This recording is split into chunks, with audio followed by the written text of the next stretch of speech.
ایک اور اہم خبر آپ تک پہنچائیں گے۔ اسرائیل اور حزب اللہ کے درمیان سیز فائر پر اتفاق ہو گیا ہے۔ الجزیرہ یہ رپورٹ کر رہا ہے کہ اسرائیل اور حزب اللہ کے درمیان سیز فائر پر اتفاق ہو گیا ہے۔ اسرائیل اور حزب اللہ کے درمیان سیز فائر پر اتفاق ہوا ہے۔ الجزیرہ کی جانب سے یہ رپورٹ کیا جا رہا ہے۔ ناظرین کو اپڈیٹ کر رہے ہیں کہ رائٹرز کے مطابق جنگ بندی آج شام ہو جائے گی۔ یہ خبر رائٹرز نے بھی شیئر کی ہے کہ اسرائیل اور حزب اللہ کے درمیان سیز فائر ہو گیا ہے۔ الجزیرہ نے بھی اس بات کی تصدیق کر دی ہے۔ سینئر امریکی اہلکاروں کی جانب سے بھی اس پر موقف سامنے آیا ہے۔ اسرائیل اور حزب اللہ میں جنگ بندی پر اتفاق ہو گیا ہے۔ رائٹرز کے مطابق سینئر امریکی اہلکار نے جنگ بندی مظاہرے کی تصدیق کر دی ہے۔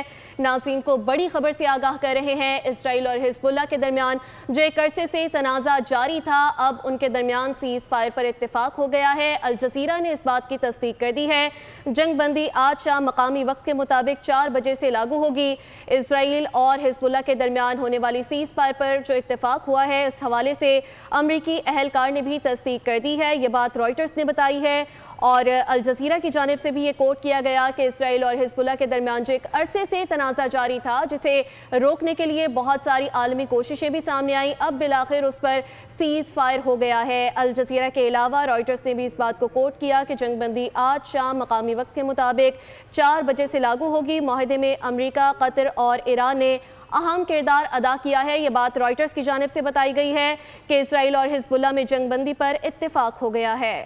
بالکل، آپ کو بتائیں کہ اس سے پہلے ہم نے دیکھا تھا کہ اسرائیل کی جانب سے جس طرح سے لبنان پر حملے کیے گئے تھے، تو اس کے بعد پھر امریکہ کی جانب سے بھی اس کا رد عمل آیا تھا۔ جے ڈی وینس نے بھی کہا تھا کہ یہ حملے قبول نہیں ہیں، کیونکہ جنگ بندی جو امریکہ اور ایران کے درمیان ہوئی ہے اس میں یہ شامل ہے کہ لبنان پر حملے نہیں کیے جائیں گے، لیکن اس کے باوجود اسرائیل کی جانب سے لبنان پر حملے کیے گئے تھے، جس کے نتیجے میں شہادتیں بھی ہوئی تھیں۔ لیکن اب یہ خبر سامنے آ رہی ہے کہ اسرائیل اور حزب اللہ کے درمیان جنگ بندی پر اتفاق ہو گیا ہے۔ 4 بجے سے یہ جنگ بندی لاگو ہوگی۔ الجزیرہ کی جانب سے یہ رپورٹ کیا جا رہا ہے کہ اسرائیل اور حزب اللہ کے درمیان جنگ بندی پر اتفاق ہو چکا ہے۔ 4 بجے سے یہ جنگ بندی نافذ العمل ہوگی۔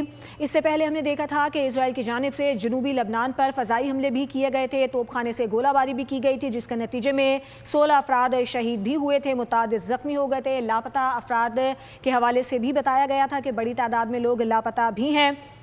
اس کے بعد ہم نے یہ بھی دیکھا کہ امریکی صدر کی جانب سے بھی، جے ڈی وینس کی جانب سے بھی یہ کہا گیا تھا کہ یہ جو حملے ہیں یہ نہیں ہونے چاہیے تھے۔ اسرائیل کو انہوں نے خبردار بھی کیا تھا، کیونکہ جو امریکہ اور ایران کے درمیان معاہدہ ہوا ہے اس میں یہ بھی شامل ہے کہ لبنان پر حملے نہیں کیے جائیں گے۔ اور اس سے حوالے سے جو ایران کا موقف تھا وہ یہ تھا کہ ایران نے بھی یہ واضح کر دیا تھا کہ اگر لبنان پر حملے کیے جائیں گے تو اسے جنگ بندی کی خلاف ورزی تصور کیا جائے گا۔ بہت پیسفل ڈیولپمنٹ ہے جس کی تصدیق الجزیرہ نے کر دی ہے کہ اسرائیل اور حزب اللہ کے درمیان سیز فائر پر اتفاق ہو گیا ہے۔